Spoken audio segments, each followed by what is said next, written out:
Hola doctora, yo le voy a hablar sobre la cardiopatía congénita.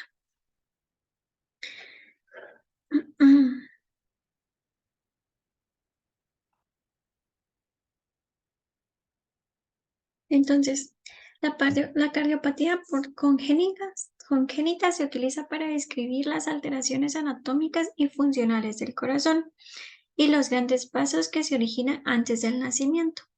La mayoría de estos procesos se deben a un desarrollo defectuoso del embrión durante el embarazo, cuando se forman las estructuras cardiovasculares principales. Las alteraciones más graves pueden ser incompatibles con la vida intrauterina, pero hay muchos que se hacen evidentes solo después del nacimiento. Entonces, para empezar, vamos a identificar cuál es la circulación fetal. Pues como sabemos, en la circulación fetal el feto se oxigena o respira por medio de la placenta. La placenta va a contener que va a conectar al feto a la circulación del feto por medio de una vena umbilical que va a ser la que va a llevar la sangre oxigenada y dos arterias umbilicales que va a llevar la sangre desoxigenada. La vena umbilical se va a conectar a la vena cava inferior por medio del ductus venoso, que van a hacer en la comunicación de estos dos hacia la aurícula derecha. En la aurícula derecha va a existir la comunicación de la sangre oxigenada que va a pasar hacia el ventrículo izquierdo por medio del foramen oval.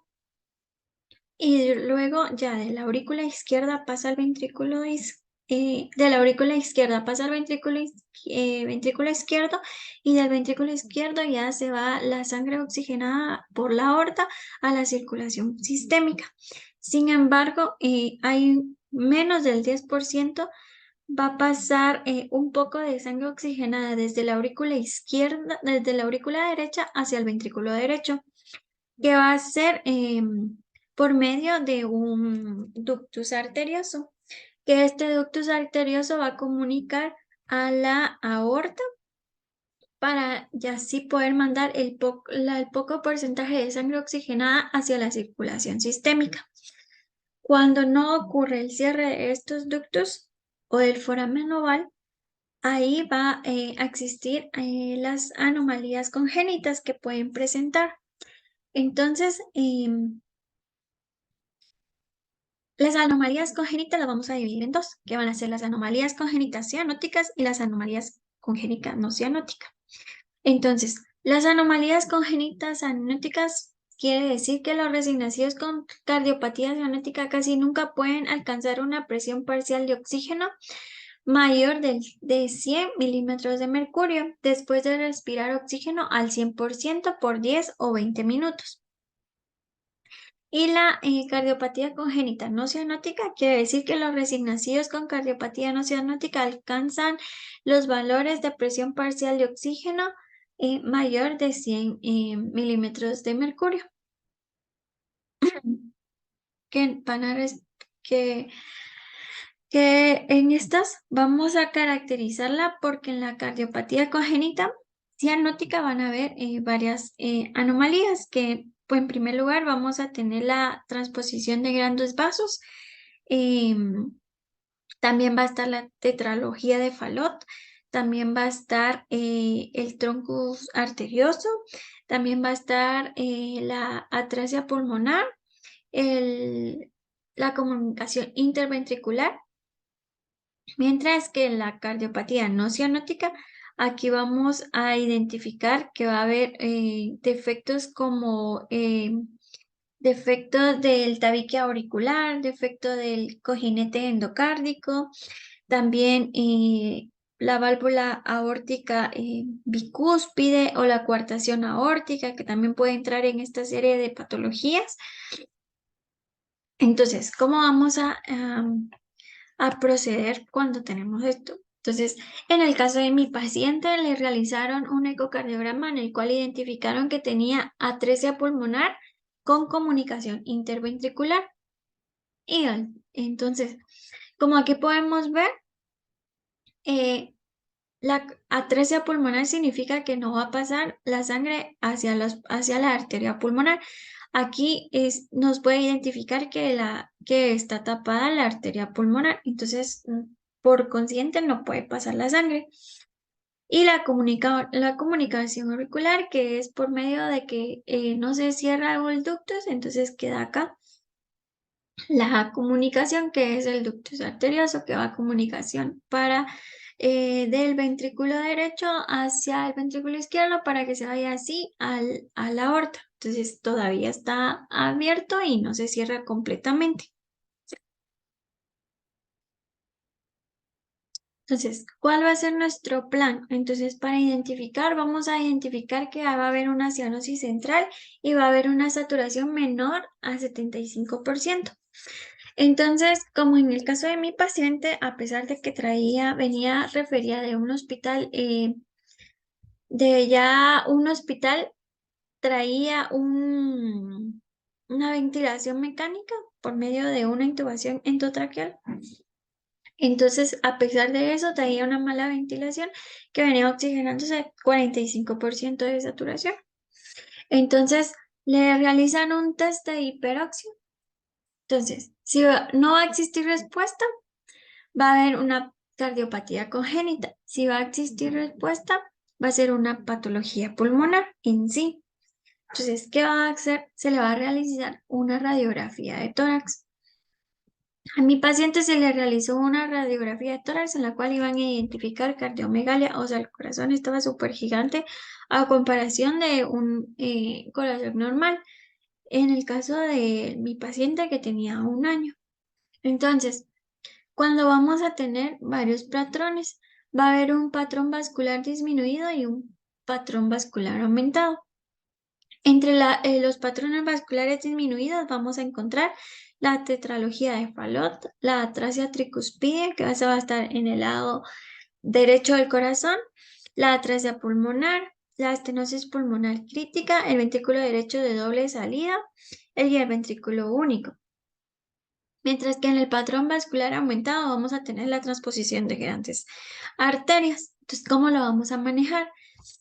Habían estudios, y había leído estudios que se iban a identificar las prostaglandinas para poder así estabilizar y evitar que formen alguna alteración, en lo cual al paciente se prepara para poder realizar alguna cirugía cardiovascular.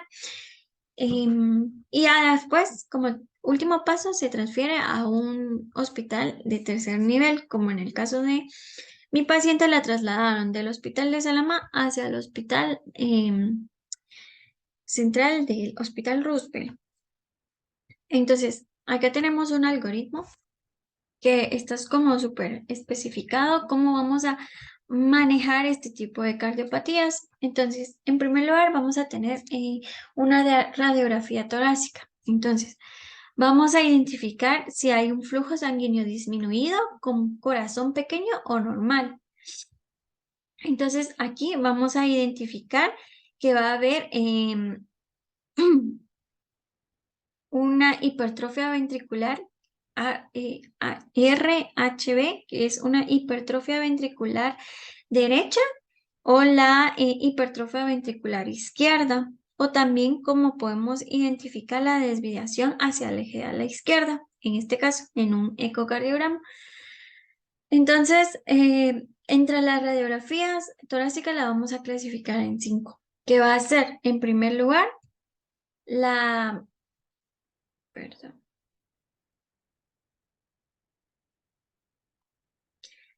Flujo sanguíneo disminuido con corazón pequeño o normal, un flujo pulmonar disminuido con corazón grande, un flujo normal pulmonar aumentado con corazón pequeño, un flujo sanguíneo pulmonar aumentado con corazón grande y un flujo pulmonar normal con corazón de tamaño normal, ausencia de timo. Entonces, entre un ecocardiograma vamos a identificar todas estas patologías, que aquí en el RVH, que va a significar la hipertrofia ventricular derecha, LVH y hipertrofia ventricular izquierda, la otra LDA va a ser la desviación del eje a la izquierda, la LDH, que va a ser la desviación del eje a la derecha, con eje normal, la otra, la que va a ser RBBB, que va a significar una, ay,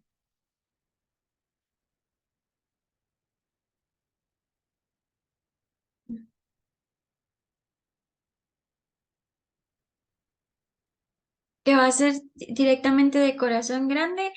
Después vamos a identificar que va a haber una RBH, que va a ser de hipertrofia, de hipertrofia ventricular derecha, y también la LVH, que es una hipertrofia ventricular izquierda, o cuando es normal.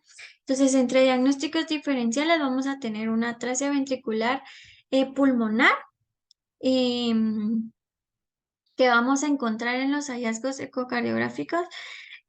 En la exploración física, vamos a encontrar un soplo de expulsión corto y suave, quizás se escuche solo en la espalda.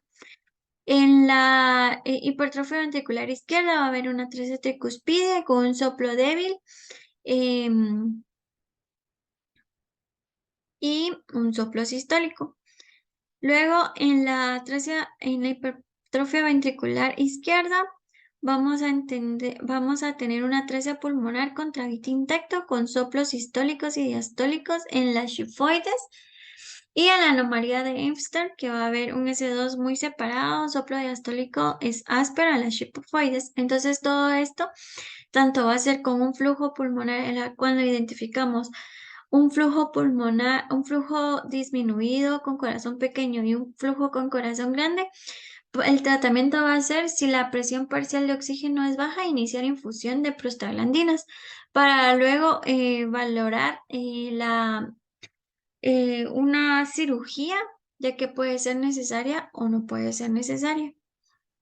En el caso de mi paciente, pues le identificaron una atrasia pulmonar con una comunicación interventricular por ecocardiograma, por la cual se está esperando em, la exploración y las sugerencias por medio de cirugía cardiovascular para ver si va a tener algún tratamiento quirúrgico, pero por lo que han adelantado, pues va a ser por un tratamiento paliativo, por em, todo lo que la paciente presenta, porque no solo está presentando una cardiopatía congénita, sino también nos está presentando una neumonía adquirida en la comunidad, una desnutrición y entonces, y un trastorno egotiroideo. Entonces, sí, mi paciente sí está como un poco complicada, está muy pequeña, está muy desnutrida. Entonces, sí, estamos esperando todavía para ver cuál va a ser el plan que va a tomar cardiología, cirugía cardiovascular, para ver qué va a pasar con ella. Y eso sería mi caso. Muchas gracias.